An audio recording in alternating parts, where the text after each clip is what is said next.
Hi everyone, I'm Narain Rohra. This is Joyce Sullivan and Taylor Johnson with the North Star Group at Keller Williams Evolution. We are here at Joyce's new listing in Middleton and can't wait to hear more about it. This is a great 2-bedroom, 2-bath in Middleton, Massachusetts, sought-after location, part of the Tri-Town. My clients were my buyer clients here. The minute we walked in 2017, we fell in love with this. This is a beautiful home, has a lot of character to it. When was this built? The original build on this was 1940, but it's been renovated since, and my clients actually just renovated 2 bathrooms, so I'm excited for you to see it.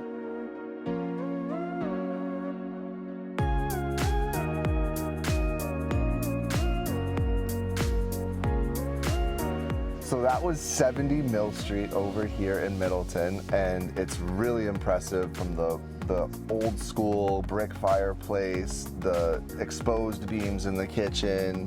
I love the lantern lighting that we got to see throughout there. The bathroom was amazing. I love how they updated that. It's really cool too, right? It's 2 bedrooms, but they could make it 3. Could make it 3-bedroom septic, right? Obviously, drone footage queued right now. This yard is sick. It's awesome. It's beautiful. And if you like this house, you got to come check out our open houses. They'll be happening on the weekend. All the info is going to be in the link in the bio below. So make sure you like, subscribe, all that fun stuff. We're easy to find. Check out this house, 70 Mill, Middleton. It's awesome.